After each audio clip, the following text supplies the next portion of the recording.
Hello दोस्तों, welcome to my YouTube channel Kartik Exam Home. देखिए, जैसे कि आप सभी को पता है कि जो हमारी रेलवे की नॉन टेक्निकल की भर्ती हैं वो जुलाई महीने से आना शुरू हो जाएंगी। तो उसमें सबसे इंपॉर्टेंट जो भर्ती आएगी वो टीटी और टीसी की रहेगी, मतलब ट्रेन क्लर्क और टीटी जो क्या कहते हैं आपका जो टिकट चेक करता है उसकी सबसे ज़्यादा पोस्ट उसकी आने की संभावना लग रही है।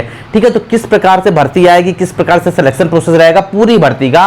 देखिए, नॉन टेक्निकल में जो भर्ती आएंगी आपकी जुलाई महीने में वो ग्रेजुएट लेवल की भी आएंगी और इंटर लेवल की भी आएंगी। मतलब आप उसका फॉर्म ग्रेजुएट लेकर आपने ग्रेजुएशन किया है तो वहां से भी आप फॉर्म को भर सकते हैं। आपने इंटर मात्र किया है, ग्रेजुएशन पूरा नहीं हुआ है या कर रहे हैं या नहीं किया है, इंटर आपने किया है तो वहां से उस फॉर्म को भर सकते हैं। तो क्या क्या रहेगा प्रोसेस में, किस तरीके की चीजें रहेंगी, पूरा का पूरा इस वीडियो में जानेंगे। देखिए, सारी चीजें मैं आपको इस वीडियो में क्लियर कर दूंगा जिससे आपको कोई दिक्कत नहीं होगी। फॉर्म भरते समय, भर्ती को समझते समय, सिलेक्शन प्रोसेस किस प्रकार से रहेगा, सिलेबस क्या रहेगा, क्या क्या पूछा जाएगा, सारी की सारी चीजें हम इस वीडियो में आपको क्लियर करके बता देंगे।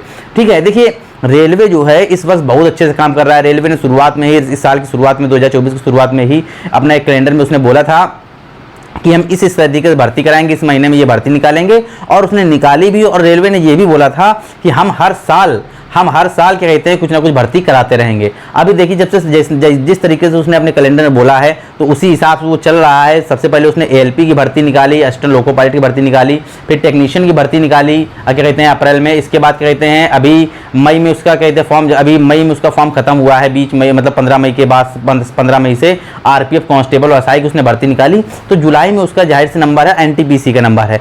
एनटीपीसी के बाद क्या कहते हैं उसका ग्रुप डी का नंबर, ग्रुप डी की भर्ती निकालेगा। अगले साल फिर से इसी तरीके से प्रोसेस रहेगा। तो समझ लीजिएगा, एक बार समझ लेंगे सारी की सारी भर्ती चीजें आपको समझा देंगे। जो एनटीपीसी की खासकर जो जुलाई में आपकी भर्ती आने वाली है एनटीपीसी की, उस प्रकार में उस क्या कहते हैं उसमें क्या क्या किस तरीके से रहेगा। तो चलिए वीडियो को शुरू करते हैं, ठीक है ना। अब देखिए, RR railway, RRB, NTPC, TC, TTE post new vacancy. देखिए, ये तो बिल्कुल बात क्लियर है। जो आपकी टीसी की ट्रेन क्लर्क की और क्या कहते हैं और टीटीई की, मतलब देखिए बात एक ही होती है। ट्रेन क्लर्क होता है जो मतलब आपकी टिकट बनाता है, और टीटीई मतलब होता है जो आपके टिकट चेक करता है। ठीक है, मतलब चीज वही रहती है। पहले पोस्टिंग जब आपको दी जाती है तो ट्रेन क्लर्क के रूप में दी जाती है, बाद में उसी को पोस्टिंग करके आपका कहते हैं टीटीई बना दिया जाता है। आप समझ लीजिएगा, इसमें लगभग जो आपकी पोस्टें रहेंगी 5000 से प्लस रहने वाली, 5000 से ज्यादा पोस्टें रहने वाली हैं। लेकिन और भी कई पोस्टें, और भी विभाग, और भी क्या कहते हैं और भी पोस्टें आने वाली हैं अलग अलग भर्ती की। मतलब उसी में पोस्टें आएंगी। लगभग आपको देखने को मिलेगा जुलाई में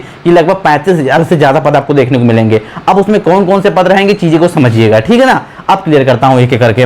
देखिए, विभाग कौन सा है आपका, आरआरबी, एनटीपीसी। रेलवे कौन सा है, टेक्निकल, नॉन टेक्निकल। टेक्निकल का मतलब वो होता है जिसमें आपका मतलब जो टेक्निकल काम होता है। नॉन टेक्निकल का मतलब जो आपको मतलब कोई टेक्निकली काम नहीं करना है, बस आपको मतलब चीजों को संभालना है। मतलब ऑफिस में बैठने वाला काम है या ऑफिस में बैठने वाला काम नहीं है, तो मतलब इस तरीके का काम है जिसमें आपको मतलब कोई टेक्निकल काम नहीं करना पड़ेगा, कोई तार नहीं बांधना है, कोई रिंच औजार वाला काम नहीं है। इस तरीके का काम उसको बोलते हैं नॉन टेक्निकल, ठीक है ना। तो जो टेक्निकल काम नहीं होता उसको बोलते हैं नॉन टेक्निकल। योग्यता क्या चाहिए आपको, 10+2 चाहिए, मतलब 12th पास चाहिए आपको, 12th पास आपको चाहिए। और बहुत सी पोस्टों के लिए आपको ग्रेजुएशन भी चाहिए। ग्रेजुएशन की पोस्टें अलग आएंगी और 12th पास की पोस्ट अलग आएंगी एक ही भर्ती में। पेपर भी दोनों भर्ती का सेम होगा, एक ही में होगा। ये नहीं होगा कि 10th लेवल वालों का अलग हो, ग्रेजुएशन वालों का अलग हो, ऐसा नहीं है। पेपर आपका एक ही होगा, ठीक है। आपने अगर 10th किया तो मतलब आपने 12th किया तो 12th से फॉर्म डालिएगा, और ग्रेजुएशन किया तो आप 12th और क्या ग्रेजुएशन दोनों के फॉर्म डालिएगा। समझ गए ना। आप समझिए इस चीज को। देखिए, आयु सीमा क्या रहेगी, आयु सीमा रहेगी 18 से 30 साल। जो 12th से फॉर्म डालेंगे उनके लिए 18 से 30 साल रहेगी, ठीक है। ओबीसी वालों के लिए 18 से 32 रहेगी, ओबीसी वालों के लिए 18 से 33 रहेगी, 12th पास वालों के लिए 18 से 33 रहेगी, 3 साल की उनकी छूट मिलेगी। और एससी एसटी वालों के लिए 18 से लेके 35 तक रहेगी, 18 से लेके 35 तक रहेगी, ठीक है। ये 12th लेवल की भर्ती की मैं बात कर रहा हूँ। जो ग्रेजुएशन लेवल की भर्ती है उसके लिए पोस्ट जनरल कैटेगरी की 18 से 33 रहेगी, ओबीसी वालों के लिए 18 से 36 रहेगी, एससी एसटी वालों के लिए 18 से क्या कहते हैं 37 रहेगी, 18 से 36 रहेगी, 18 से 38 रहेगी। एससी एसटी वालों की 18 से 38 रहेगी।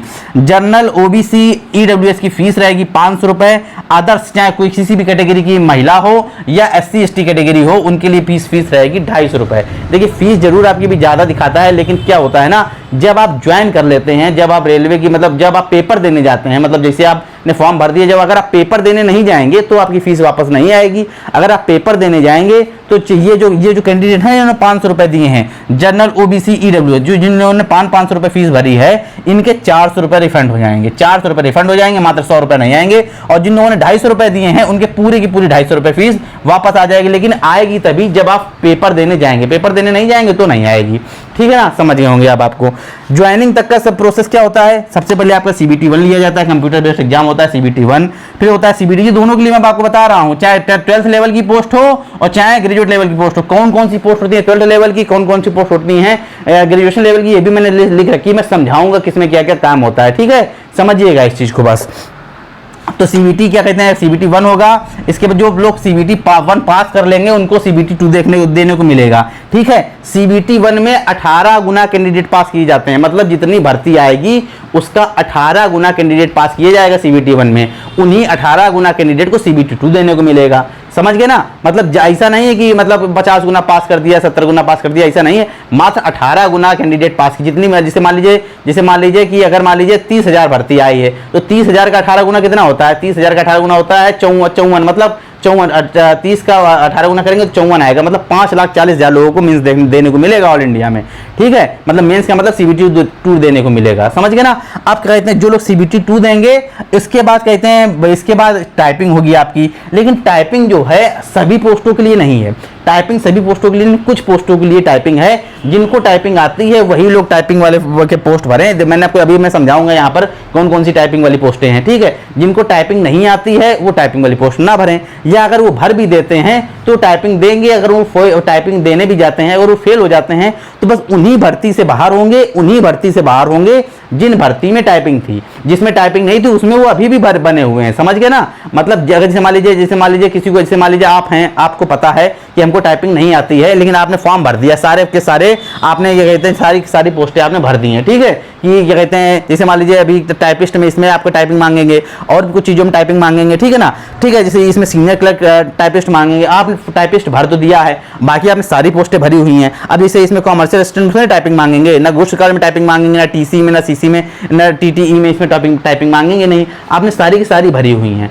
अब जैसे मान लीजिए आपने CBT 2 पास कर लिया, अब आपको टाइपिंग के लिए बुलाया गया क्योंकि आपने टाइपिंग वाली पोस्टें भरी हैं, आपको बुलाया गया, अब आप वहाँ टाइपिंग देने गए और टाइपिंग पास नहीं कर पाए, तो आप सिर्फ उन्हीं पोस्टों के लिए बाहर हो जाएंगे जिन पोस्टों पर आपको टाइपिंग नहीं है, मतलब जिन पोस्टों पर टाइपिंग मांगी गई है, क्योंकि आप टाइपिंग फेल हो गए तो उन पोस्टों से बाहर हो जाएंगे, लेकिन बाकी पोस्टों के लिए बने रहेंगे। आप भर्ती से बाहर नहीं हो रहे हैं, आप भर्ती टाइपिंग फेल होने का मतलब आप भर्ती से बाहर नहीं हो रहे हैं, आप उन्हीं पोस्टों से बाहर हो रहे हैं जिसमें टाइपिंग मांगी गई है। समझ गए ना। अब जैसे मान लीजिए गुड्स गार्ड से आप बाहर नहीं होंगे टाइपिंग फेल होने पर, स्टेशन मास्टर से बाहर नहीं होंगे टाइपिंग फेल होने पर, ट्रैफिक असिस्टेंट से बाहर नहीं होंगे टाइपिंग फेल होने पर। ठीक है, इसके बाद सीनियर टाइम कीपर से बाहर नहीं होंगे टाइपिंग फेल होने पर, कॉमर्शियल असिस्टेंट से बाहर नहीं होंगे टाइपिंग फेल होने पर, TC से बाहर नहीं होंगे टाइपिंग फेल होने पर, TTE से बाहर नहीं होंगे टाइपिंग फेल होने पर, जूनियर टाइम कीपर से बाहर नहीं होंगे टाइपिंग फेल होने से। मतलब 3-4 पोस्टों के लिए टाइपिंग है, बाकी टाइपिंग नहीं है। ठीक है, आप इन्हीं 3-4 पोस्टों से बाहर होंगे, बाकी टाइपिंग में आप बाकी भर्ती में आप बने रहेंगे। ठीक है, अगर आप टाइपिंग फेल हो जाते हैं, टाइपिंग पास हो जाते हैं तो बहुत अच्छी बात है, तो आपका टाइपिंग वाले में भी आपका चांस लग सकता है, बाकी पोस्टों में भी चांस लग सकता है। समझ गए ना।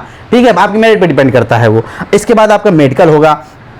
देखिए मेडिकल आपका इसी मतलब डिफेंस तरीके का मेडिकल नहीं होता है, जैसे army, air force, navy, SSC, GD क्या कहते हैं, इसके बाद UP पुलिस या अन्य पुलिस में जो ऐसा मेडिकल होता है, दिल्ली पुलिस में जैसे मेडिकल, तो ऐसा कोई मेडिकल नहीं होता है, नॉर्मल मेडिकल होता है जिसको स्वास्थ्य परीक्षण बोलते हैं। स्वास्थ्य परीक्षण का मतलब आप कायदे से देख पाते हैं कि नहीं, आप कायदे से सुन पाते हैं कि नहीं, आपको कलर ब्लाइंडनेस तो नहीं है, आपको सही से दिखाई देता है कि नहीं दिखाई देता है, आप हकलाते तो नहीं है बोलते समय। ठीक है, आपके हाथ पैर सही से काम करते हैं कि नहीं करते हैं, बस यही सब चीज़ें देखी जाती हैं। आपको कहते हैं मेडिकल में बाकी ज़्यादा चीज़ें नहीं देखी जाती हैं। जैसे LP का मेडिकल होता है उस प्रकार से उतना हार्ड मेडिकल नहीं होता है इसका। LP वगैरह का मेडिकल ज़्यादा मतलब कठिन होता है, RPF का मेडिकल कठिन होता है, इसमें कोई ज़्यादा मेडिकल कठिन नहीं होता, नॉर्मल मेडिकल होता है। बस आपकी BP वगैरह चेक की जाएगी, आपका कहते हैं BP और डायबिटीज़ वगैरह, शुगर, खून टेस्ट किया जाएगा। इसके बाद आपका चेस्ट मतलब जो पूरा चेस्ट है वो चेक किया जाएगा कि आपके मतलब कोई प्रॉब्लम तो नहीं है। आपकी ECG की जाएगी कि आपका मतलब जो मतलब क्या कहते हैं हार्ट बीट है उनको सही चलती कि नहीं चलती, बस यही सब चीज़ें नॉर्मल चीज़ चेक की जाती हैं। बाकी ऐसी कोई प्रॉब्लम नहीं है, थोड़ी बहुत प्रॉब्लम होती भी है तो चल जाता है काम,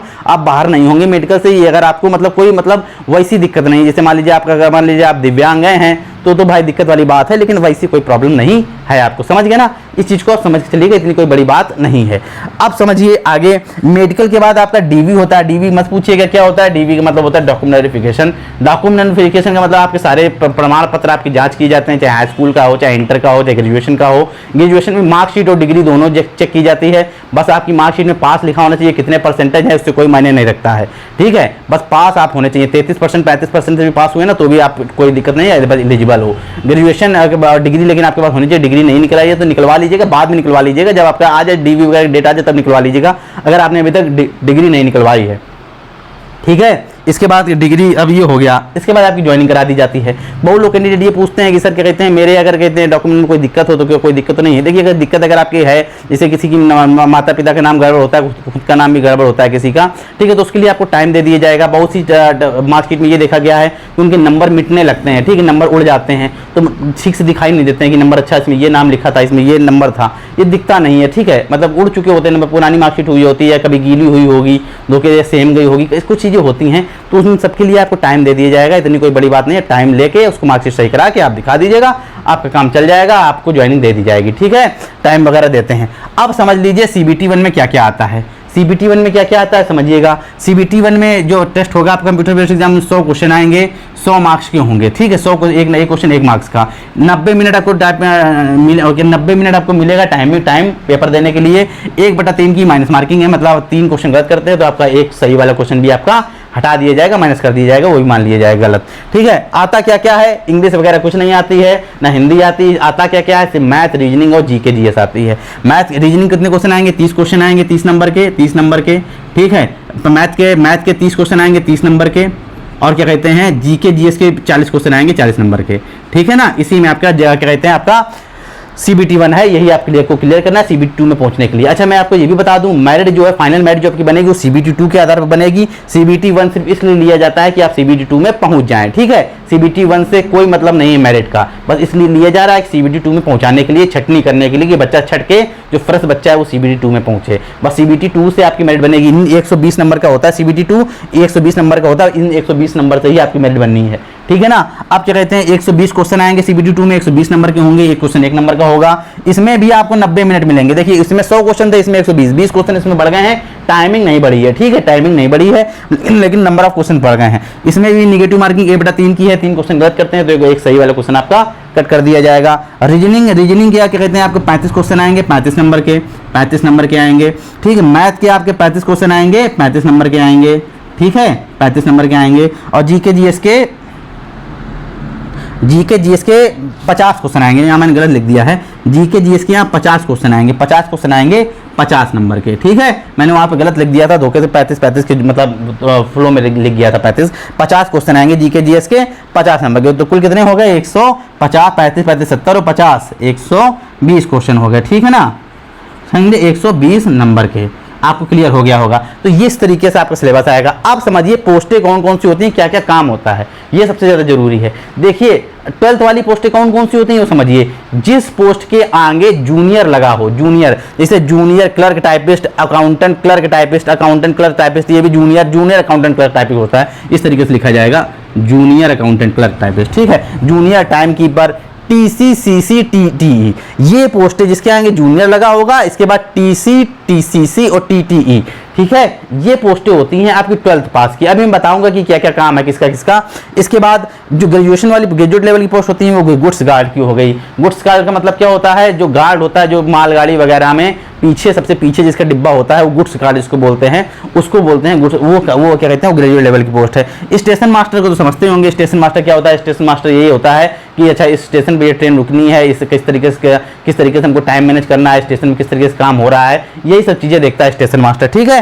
ट्रैफिक असिस्टेंट, अब ट्रैफिक का मतलब क्या होता है, ये देखिए रेलवे में ट्रैफिक क्या होता है। अब भाई जब सारी रेलवे का जब कहते हैं आपको टाइमिंग पता है कि ये ट्रेन इतने समय आएगी, ये ट्रेन इतने समय पर स्टेशन जानी है, जब सारी चीजें पहले से ही तय हैं तो रेलवे में ट्रैफिक कहाँ से आ गया। ट्रैफिक जैसे रोड पर तो ट्रैफिक समझते हैं, रेलवे में कैसे ट्रैफिक हो गया। तो देखिए रेलवे का ट्रैफिक ऐसा होता है, जैसे मान लीजिए कोई ट्रेन है वो इस टाइम पर एक स्टेशन पर आनी है, लेकिन क्या है ना कि उसको स्टेशन मास्टर को पता चला है कि एक मालगाड़ी गुजर रही है, जैसे मान लीजिए कोयला वाली एक मालगाड़ी, कोयला से लोड हुई एक मालगाड़ी गुजर रही है, उसको जल्दी जाना है, ठीक है, उसको जल्दी जाना है, उसको जल्दी पहुंचना है, तो वहां पर वो एक ट्रेन का ट्रैफिक आ गया, समझे, उसी को ट्रैफिक बोलते हैं, ठीक है ना। तो अब क्या कहते हैं, जब वो ट्रैफिक आ गया तो अब वो स्टेशन मास्टर और ट्रैफिक असिस्टेंट मिलकर अरेंज करेंगे कि अच्छा इस गाड़ी को यहाँ रोक लिया जाए, यहाँ क्रॉस कर दिया जाए, तो पहले ये वाली गाड़ी निकाल दी जाए। तो उसी को बोलते हैं ट्रैफिक असिस्टेंट, ठीक है। तो वो ट्रैफिक असिस्टेंट की पोस्ट है, ये भी ग्रेजुएट लेवल से आती है, बहुत इंपॉर्टेंट और बहुत काम की पोस्ट है, बहुत जिम्मेदारी वाली पोस्ट है ट्रैफिक असिस्टेंट की, ठीक है।